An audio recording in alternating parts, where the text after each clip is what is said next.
Hello, everybody. Happy Saturday. It is Progressive Hoodie time. I'm going to give you my predictions for the Nevada Caucus, or Nevada, however you prefer to say it. Now, the Nevada caucuses will be, I believe, starting soon. They'll be opening those doors. So I want to go ahead and give my predictions before things get started. Actually, it's about 1 o'clock now, so I think they're going to be starting like right about now. It's 1 o'clock now. So I'm going to go ahead and give my predictions.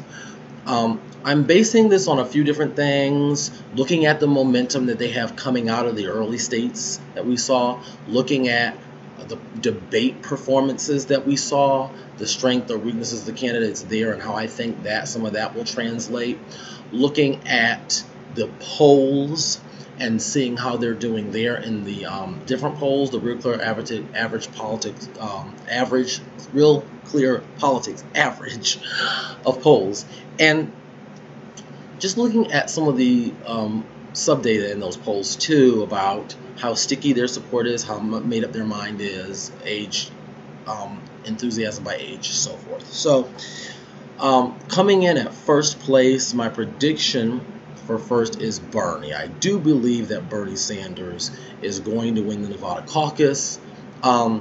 We'll have to keep an eye out for tomfoolery and nonsense.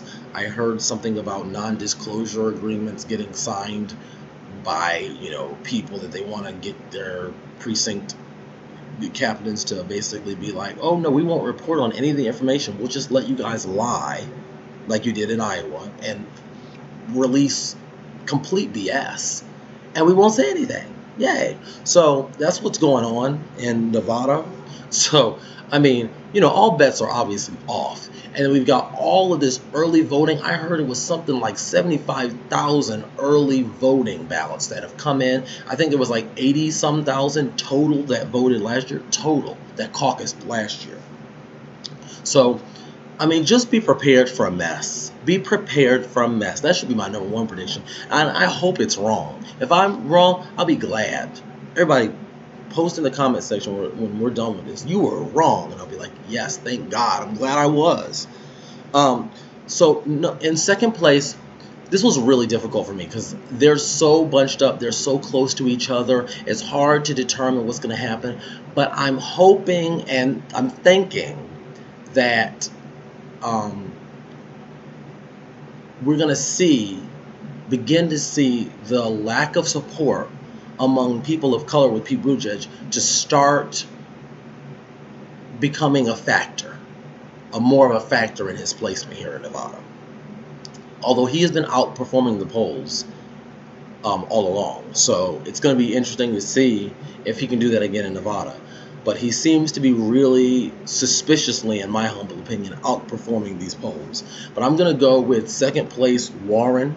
I believe she's going to be second place. And part of what I'm basing this on is the strength of her debate performance. She kicked some serious tail.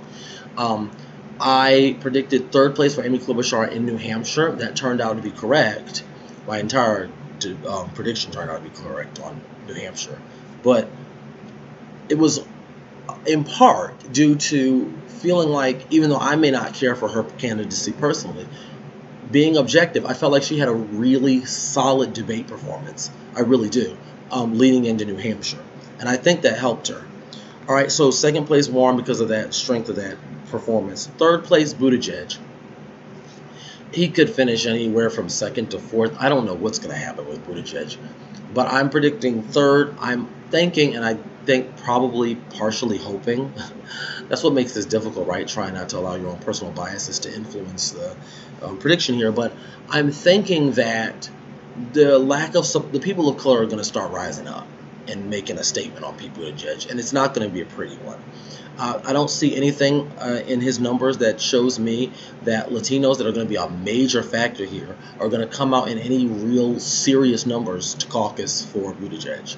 And also when you consider the fact that the percentage of support that he has that is, seems to be locked in, that are saying, yeah, we're pretty much locked in, we've made up our mind, it's lower with him than it is with Bernie Sanders. So I'm really thinking that these things are going to kind of start to bite him in the Buttigieg a little bit there. Fourth place, Biden. Now, I could be wrong, but I'm looking at the numbers. His support has shown from the very beginning of this to be totally unenthusiastic people. I mean, even when you interview them at his actual rallies, if you could even call them that, I mean, they're more like library meetups or something. Everyone's like, even when you interview them, they're like, hey, so why are you voting for Joe Biden? You excited about it? I mean, I just want somebody to beat Trump. Like, literally, that is Joe Biden's support. So, I mean, they were not turning out for him in Iowa like all that. New Hampshire was even worse. And now I really think that Nevada, I don't see any reason it's going to be better.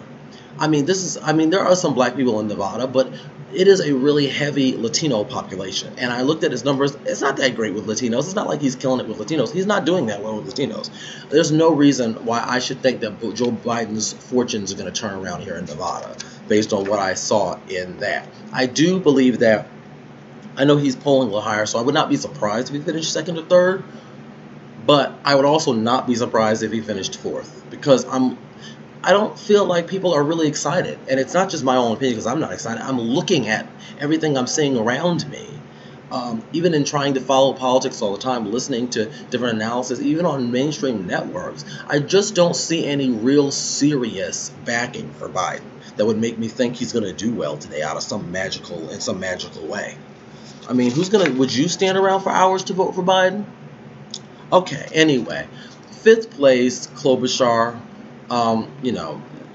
Klobuchar Mander had a good run, but let's just be real. Once we start putting any color, once we start injecting any pigmentation, any melanin into this process, she's pretty much needs to pack her bags. She's not even making an effort. I mean, we're talking about someone who's not even appearing on any like black media. Try to find a Klobuchar interview that she's done on any kind of black media source. Like, you can't find it. I mean, where's her talking to black leaders? Where's her talking in churches? I mean, she's just. I mean, she ain't it. And even for Latinos, they're not all that interested in her either. So I don't see her doing well today at all. Not to mention, I didn't think she had that great of a debate performance. I know some people did. I mean, I don't remember. I didn't really watch the post-debate mainstream media garbage this time around. I didn't have the tolerance for it, but I'm sure they thought she was lovely as always. But I mean, I didn't think very much of Amy Klobuchar's performance in the debate anyway. All right, and then sixth, Tom Steyer. He's doing well in South Carolina right now, according to the polls, but I have no reason to believe that that's going to translate into anything here beforehand in Nevada. The numbers aren't looking that great for him. I don't see any reason why. He just missed this past debate. There's not a whole lot of momentum going on there with this campaign, so I don't think he's going to do all that well here. All right, well, that's it. So we're going to see how accurate that is, and I will be back this evening either raging about the nonsense that we're going to see tonight in this caucus and the tomfoolery that hopefully will still be reported despite these non-disclosure agreements or whatever, or celebrating, a victory for the Sanders campaign. All right, so I guess that's it for right now. All right, bye.